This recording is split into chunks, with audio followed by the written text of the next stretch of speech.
at ibibigay mo sa iba. Ganon ka na ba kahina? Ganon ka na ba walang self-respect? Wala kang dignidad? Nahahayaan mo yung mamamayan mo ilitisin sa ibang bansa? Kaya marami nagagalit, ha? Baka hindi nila alam. Mr. President, tingnan nyo kung anong ginawa nyo. Pero ako wala akong pakialam. Kasi they say when someone is trying to make a mistake at hindi mo gusto, don't stop him. Ewan ko lang kung makakalakad ka sa labas. Itanong mo yung mga pangkaraniwan, yung mga masa. Opo. Galit po sa inyo, Mr. President. Pero wag nyo pong ngayong gawin na magtanong sa mga mamamayan, baka kayo mabato ng mineral water, ng itlog, ng barya, kung anong hawak, kasi galit po. Yan po ang mood. Hindi nyo alam yan kasi nandyan lang kayo sa palasyo eh.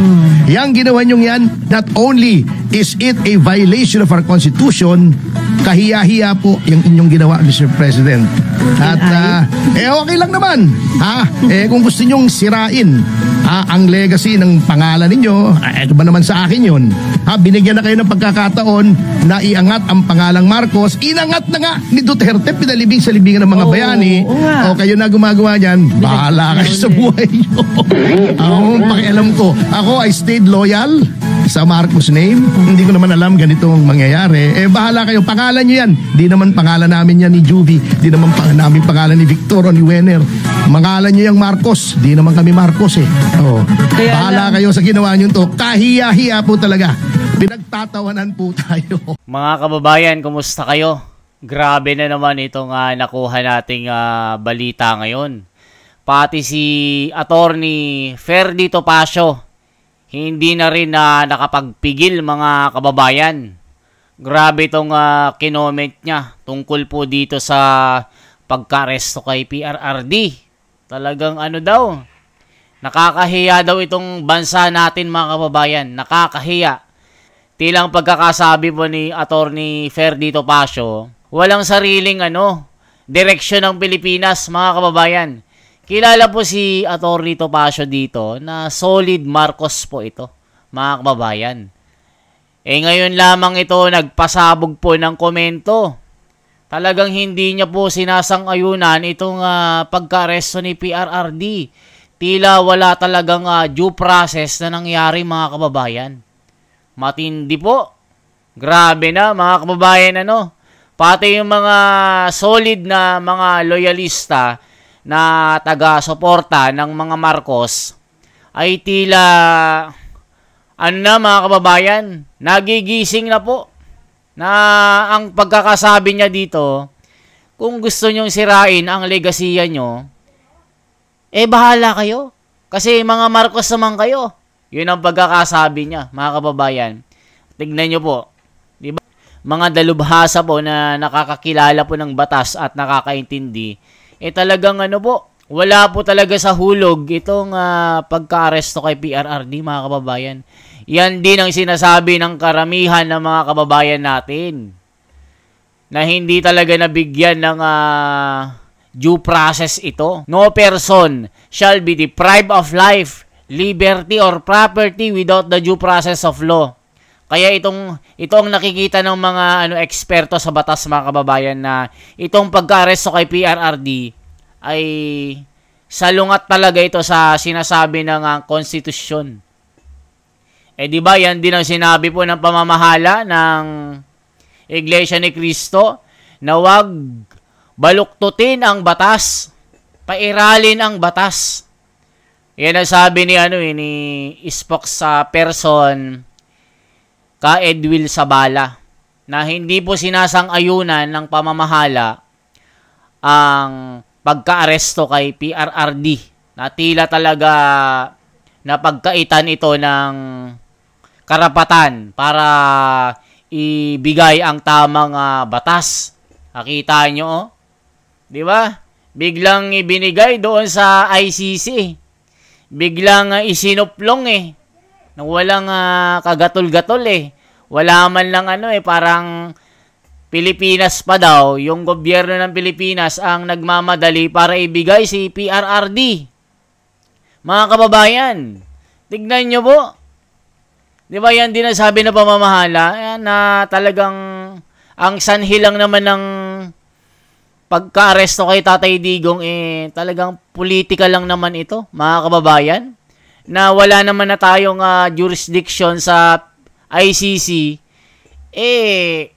parang atat na atat pa yung Pilipinas na ibigay si PRRD. Kita nyo naman mga kababayan, no? Bigla na lang isinakay sa eroplano na ayon sa mga nakakaintindi mga kababayan, tila ito ay isang kidnapping.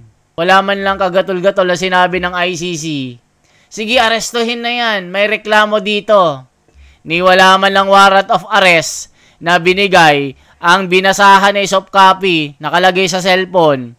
Di ba dapat pagka mag-issue ang ICC ng warrant of arrest, kailangan mo na ipadaan ito sa Korte Suprema ng Pilipinas. Ang nangyari mga kababayan, wala po. Wala man lang warrant of arrest na in-issue ang Korte Suprema dito sa Pilipinas. Bigla na lang isinakay sa eroplano ito. Kaya marami pong nakakaintindi dito ng mga abogado na talagang nakakahiya po ang bansang Pilipinas sa nangyaring ito. Isipin mo, dating Pangulo ng Pilipinas, bigla pong dadalhin sa ibang bansa na doon lilitisin.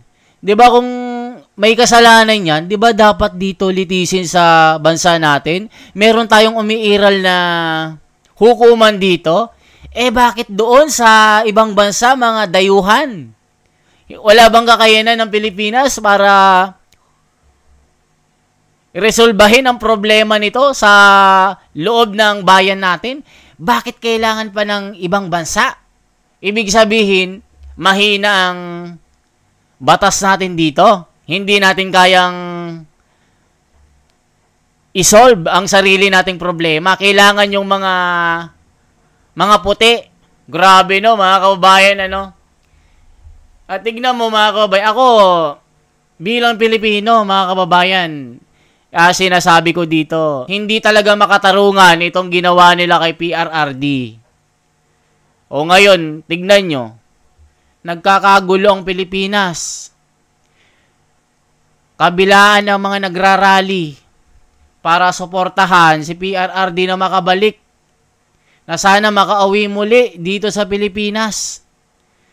Ang dami pong nagmamahal kay Tatay Digong, maging sa abroad, pati mga Amerikano doon na may mga opisina kasi. Napanood ko lang po ito sa isang vlog ng Amerikano yata ito na lahat ng mga empleyado niya, Pilipino, mga opisina yata ito sa Amerika, na ayon sa kanyang pagpapaliwanag, itong si PRRD, talagang isang pangulong ginawa lamang niya yung trabaho niya. Tinanong isa-isa yung mga empleyado niya doon na mga Pilipino. The only president that destroy the criminal that residing in the Philippines, he only want to improve the life in the Philippines.